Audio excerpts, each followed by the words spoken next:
replication, transcription, and translation. Alright, kena ingat ini 3 proses yang sangat penting dalam genetics. Okay. So protein, apa itu protein ialah chemical structure. Apa itu chemical structure of protein? So kita kena tahu kita punya enzim, kita punya hormon, semua itu adalah protein. Boleh ya? Boleh. Okay. So they are built from amino acid that held together by the peptide bonds. Okay, dia adalah terdiri pada amino acid, which is they link together in a peptide dengan bond, ikatan peptide ini untuk membentuk satu protein yang lengkap. Okay, dan protein kita ada banyak jenis kategori juga. Yeah, so amino acid confer the shape and properties to the protein. So all amino acid except proline have a common structure. Right, except proline, proline dia lain sikit. So alpha carbon is bonded to an amino group. This is the amine group, the NH2, which is usually charged as cellular. Okay, NH, and then we have the carboxyl group, the COOH, which is also usually charged as the cellular, the COO. And we have a hydrogen atom, which is the H, and also a R group. Okay, this R group, which is different for each amino acid. Okay, that makes all these amino acids very different. Right, this amino acid. Okay, this R group in the amino acids that give the polypeptide their structural and functional properties. Okay, so there are 20 amino acids used in the biological proteins. Okay, and divided into subgroup according to the properties of the R group, like whether they are acidic, they are basic, or they are neutral, or polar, or non-polar, or neutral. Yeah, so this R group is the one that gives the determinations to the properties actually for all these 20 amino acids that have been covered. Okay, this is example. Have you seen this before? Yeah? Yeah. Pernah tengok? Yeah, betul. Pernah tengok kan? Okay, so kita ada acidic punya, kita ada neutral non-polar, kita ada neutral polar, kan? Yang ini tak perlulah kamu nak ingat semua ni, tak perlu. Tapi at least you kena tahulah kita ada basic ke, acidic ke, lepas tu polar non-polar tu. Ini you kena tahu. Kalau you hebat, you boleh name it. Okay? Kalau you hebat. Okay, doktor. Contohnya kalau COO, kalau you punya chemistry sangat strong, especially organic chemistry, then by looking at this structure, the chemical structure of the protein, you somehow can tell whether they are acidic or basic. Okay. Boleh? Contohnya acidic. Apa yang boleh kita tengok acidic ni? Branch. What branch? What is the properties that you can tell? COOH branch. COOH, yes, the COO is the properties. Okay, that's why they call aspartic acid and glutamic acid. Mereka ni adalah acid. Kalau basic tu alkali kan? Yeah. Yes. Nah, alkali tu apa? NH. Dia ada NH. Tak main. Okay? Yang neutral, dia tidak ada. Okay? Okay. Boleh ya? Boleh, doktor. Boleh. Chemistry kena strong lah untuk kalau kamu nak tahu ni. Okay? Chemistry kena strong. Okay? So protein structure, these amino acids are then held together by a covalent peptide bonds, which are called polypeptide. Okay, ikatan ni sangat kuat. Then the peptide bonds form between the carboxyl group of one amino acid and the amino group of another. Okay, if you look at this, the carboxyl group and the amino group. Then this is the one that akan form the peptide bond. Boleh faham? Yes, Doctor. Yes. Satu karbon boleh ikat berapa ikatan? 4. 4. 4 kan? Now you have to go back to your chemistry. So the polypeptides are unbranched.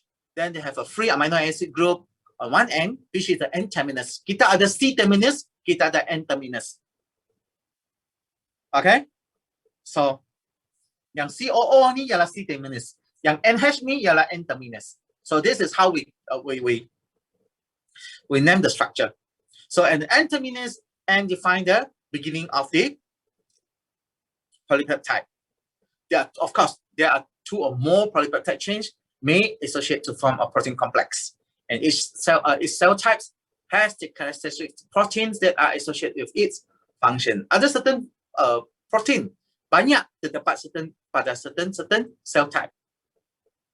Alright, kamu kena tahu kerana fungsi mereka, setiap sel kita ada fungsi yang berbeza. Maka kerana sel ni fungsi yang berbeza, maka protein yang terdapat dalam sel type itu pun berbeza. Ya, kekayaan ataupun the abundance of the protein ni, the abundance how to say? Ialah kekayaan lah. Semakin banyak dia setiap sel type dia ada bilangan protein yang berbeza, betul tak?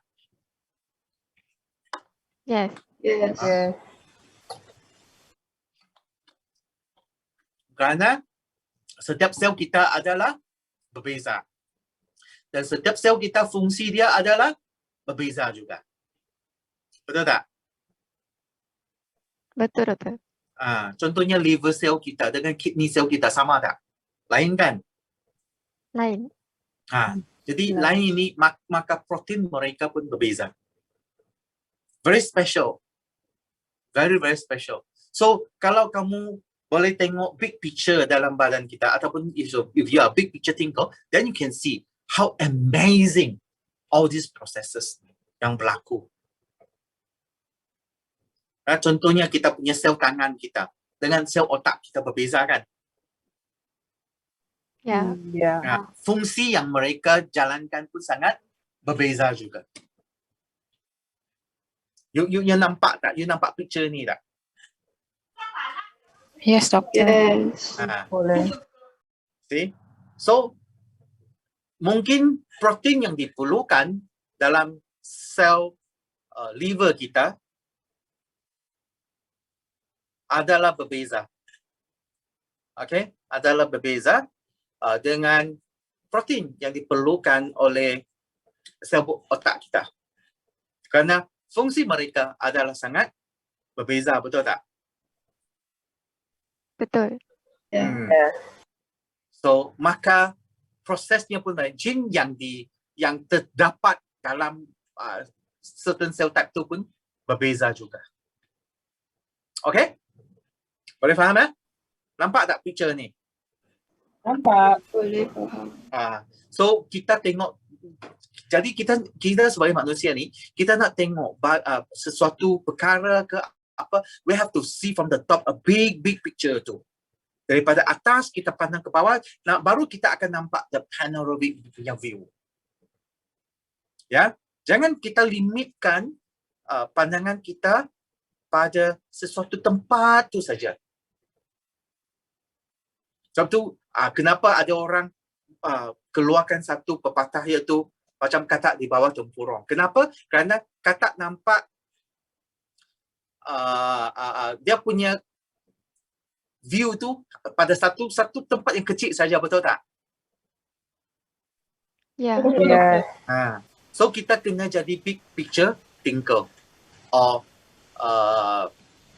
far-sighted, not short-sighted, far-sighted people yang ada vision. Okay?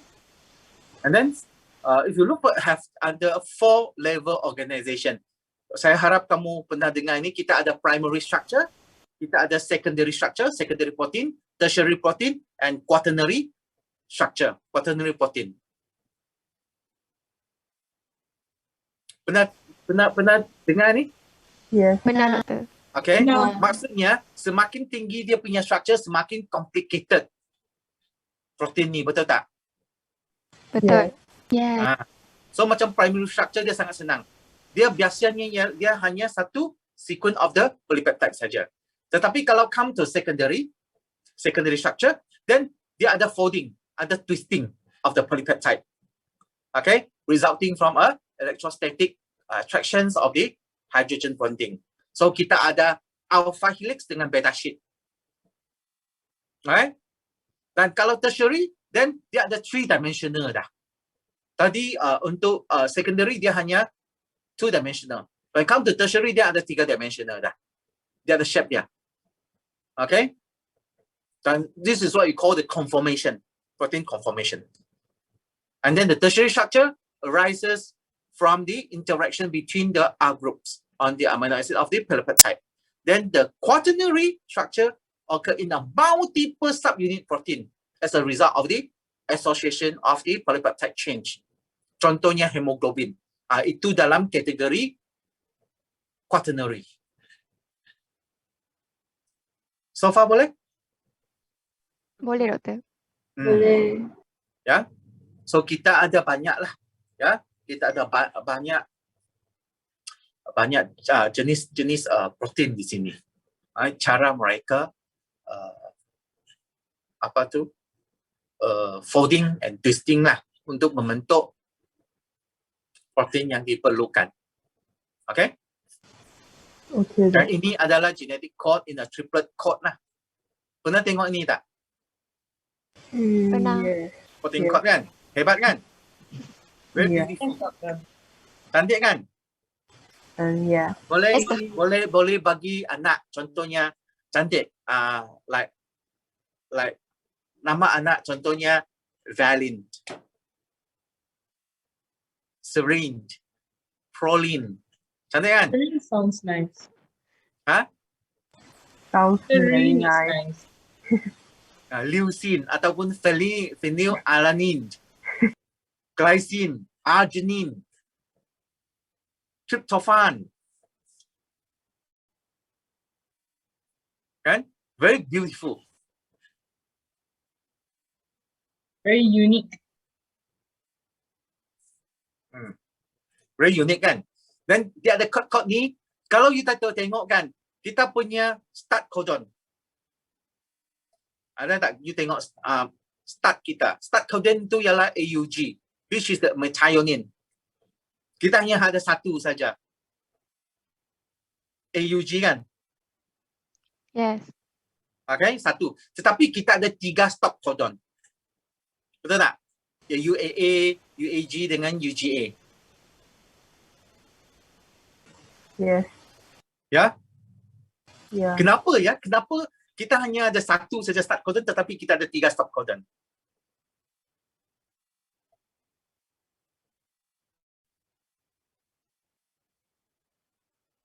Okay? Apa sebab dia?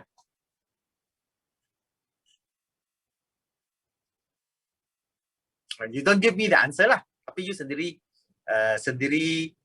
figure out kenapa. Boleh? Boleh ya? Boleh, doktor. Janganlah saya selalu bagi jawapan. Kena fikir. Otak kita kena berfungsi supaya sel-sel otak kita berfungsi. Kalau sel-sel otak kita berfungsi, nanti susah juga kita. Okay? Ada sebab dia kenapa dia ada 3 sana. Okay? So, the characteristic of the genetic code is a triplet code. Where these 3 triplet codons in the mRNA specify one amino acid. Betul tak? In the polypeptide. Dan dia adalah coma free. Okay? Dia tidak ada coma lah. So the mRNA is read continuously, 3 bases at a time without skipping any bases. Okay? And then it also have non-overlapping. So each nucleotide is part of only one codon and is read only once during translation. And satu lagi dia punya ciri ialah universal. So nearly all organisms studied, most codons have the same amino acid meaning. And then it is degenerate. So of these 20 amino acids, 18 are encoded by more than one codon, except methionine dan tryptophan. Methionine hanya satu saja dia punya triplet tu kan, the triplet code kan. Tryptophan UGG pun satu saja. Yang lain semuanya lebih daripada satu. Betul tak? Betul. So the codon set often has a pattern in their sequence. Variation at the third positions is the common. Okay? Kalau you tengok di sini, yang leucine ni. Okay? You look at the pairing. CUC, UCC, dia kedua-duanya ini adalah encode kepada leucine, betul tak?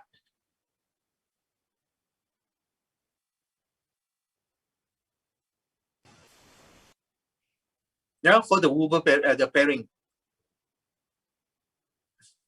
Yeah, the Wuber pairing.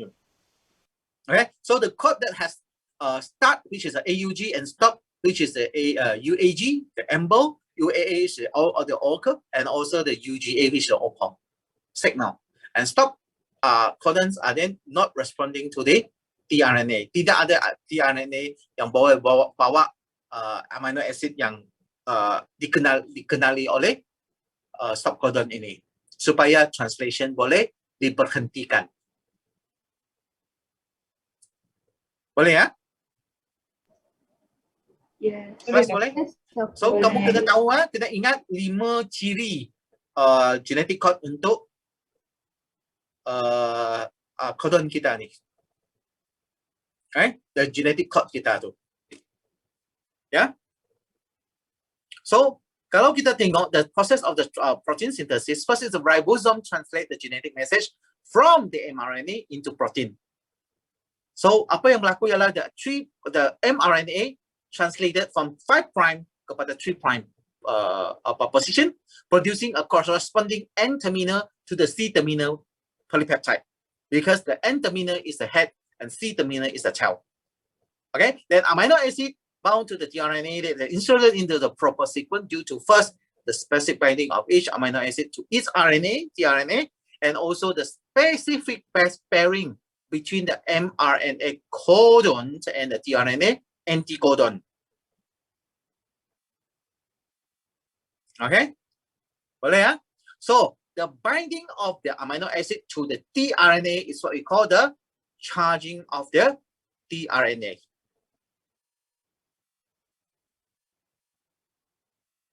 Okay? Dia memang cepat tu. Dia macam macam kalau dulu kita panggil ni sebagai clover leaf punya bentuk, dia macam daun clover. Right? Di mana dia akan datang bawa dengan dia punya amino acid, then recognize what pairing, and then they leave. Right? Ya, ini ada charging of the tRNA lah. Right? I will strongly advise you to go to the YouTube video that I share to look at these processes. Di mana animation itu will tell you dengan lebih jelas. Ada tak saya share video ini? Yes.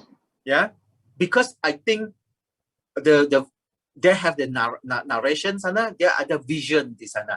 So for you to look at these processes, it is much easier for you to understand rather than I explain straight away to this, because I cannot draw the animation for you, but the video will show you how.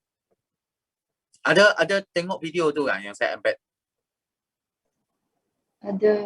Ada kan? Lebih faham, betul tak? Yeah. Yes, Ya, lebih faham Very kerana dia ada easy. animation. Dia ada animation, dia ada penerangan. That's why kalau kamu pelajar bijak, actually YouTube can teach you much better than me. I agree with that, because I cannot produce a multimedia like that, because I'm not a expert in multimedia, and it would take me ages to do one video mungkin. Okay? Kamu ada tengok video tu kan? Yes, doctor. Yes, Okay. doctor. So you akan nampakkan bagaimana the the tRNA bawa dia punya anticodon, recognize the anticodon. Lepas tu dia akan tinggalkan, letakkan satu amino acid di sana. Lepas tu yang satu lagi datang. Then the process keep going until dia berjumpa dengan translation stop site tu kan, the stop codon tu.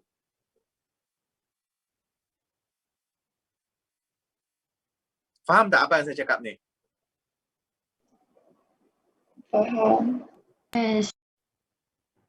Boleh ah? Boleh faham ah? Because saya kalau macam ni saya banyak teks datang. So saya tidak, I will skip this.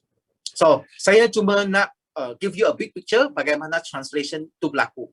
Okay, so protein synthesis dia similar in both eukaryote and prokaryote. However, dia ada lain-lain punya differences also. Contohnya, in both karyote dan eukaryote, dia boleh kita bahagikan kepada 3 stages yang sangat-sangat jelas, iaitu initiation, elongation, termination. Initiation ialah di mana permulaan berlakunya translation.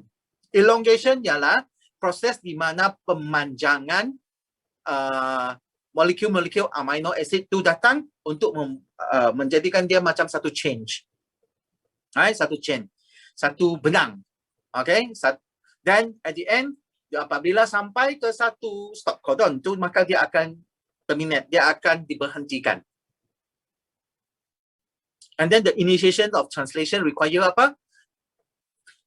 Require mRNA. They require a ribosome. They require a specific initiator of tRNA and the initiator factors and also the magnesium ions. Ya, so kamu mesti tahu ya, translation ni dia melibatkan 3 proses utama. Daripada initiation ke elongation ke termination. Boleh ya? Then the details itu kamu kena pergi video tu dan kamu tengok. Tapi walaupun dalam exam kita tanya sedetails macam tu, tapi as a scientist, it is good if you can understand and then really can describe the process. Because final exam, I cannot ask you all the description because I do not give you essay. It's all MCQ, 100 MCQ for you. Okay? Boleh ya? Okay, Boleh, doktor. Boleh, doktor. Ini pun sama. Okay? Ini kalau kamu tengok prokaryote punya translation, initiation dia macam mana? Dia usually dia akan begin dengan apa? Dengan binding of the 30S punya ribosomal subunit to mRNA near the AUG codon. Yeah, the start codon. Then the 30S come to the mRNA. They bound to what? All the 3 initiator, the initiation factors, which is the IF1, IF2, and IF3, the initiator factors too. Then the binds also GTP, guanosine triphosphate, and also the magnesium ions. Okay, this is the initiations of translation for prokaryote. Okay, so apa yang kamu boleh buat ialah kamu boleh buat satu table, buat perbandingan di mana prokaryote dan eukaryote initiation dia macam mana, elongation dia macam mana, termination dia macam mana. Usually initiation ni yang sangat berbeza bagi prokaryote dengan eukaryote. Boleh tak? Boleh saya bagi you satu homework macam tu. Tapi homework ini kamu tidak perlu hantar. Tapi kamu show saya next class. Boleh tak? Boleh, boleh. Boleh, doktor. Kamu capture, kamu buat perbandingan, lepas tu kamu ambil gambar and then kamu boleh letak dalam WhatsApp group kita. Saya nak tengok siapa mempunyai passion yang sangat tinggi terhadap subjek ini. Boleh? Boleh, doktor. Then I'll choose the best. Okay? Dan bila you dapat campus nanti, then I give you something. Boleh tak? Sebagai Boleh. satu word lah. Boleh Ah. doktor. Dulu Boleh, saya doktor. selalu bawa pelajar saya pergi lunch, pergi dinner. Tapi sekarang tak boleh. Takkanlah kita lunch menggunakan Zoom. Kan? Takkan kita sekarang COVID. Saya dengar Sarawak kena full lockdown tak? Baru dapat, I don't know lah. Betul ke tak? Saya dapat teks tadi. So boleh So this is the homework. I'm not going to extend this because this will be a homework. And try to do it as complete as possible. Boleh? Boleh. Doktor. Boleh, Ya? doktor. The initiation take quite some time. And then the translation and also the elongation and the termination. Ketiga-tiga proses ni kamu bandingkan di antara prokaryote dan eukaryot. Dr. Lee, I have a question. Yeah? How can you tell if a student is passionate, is like really passionate about this subject based on the outcome of their work? Okay. Nanti saya answer habis bagi saya habis slide ni dia I got come back to you boleh tak? Okay, sure. Okay. Okay, ini pun sama ya. The elongation and also the polypeptide change. Ini semua sama. Semua ini nanti kamu buat dalam bentuk dah habis. Okay, kamu buat dalam bentuk satu table. Right? Dalam satu table. Boleh tak? And then kamu bagi tahu saya. Okay? Buat dalam bentuk table, prokaryote, eukaryote, and then translation, initiations, elongation, and termination. Nampak tak perbezaan dia? Boleh doktor. Because table form is the best method to see differences, to do the comparison. Boleh? Boleh doktor. Boleh. Okay. Now, go back to the question. Siapa tanya soalan tadi? How can I evaluate? Yeah, it's me here, Stephanie asking. I mean, Okay. how can you tell if a person is very passionate when it comes to this particular subject? Okay. Sekejap. Let me show something to you.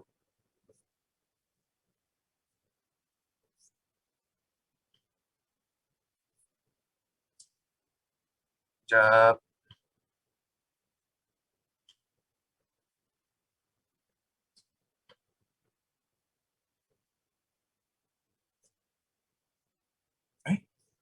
Mana pula key? Sekejap.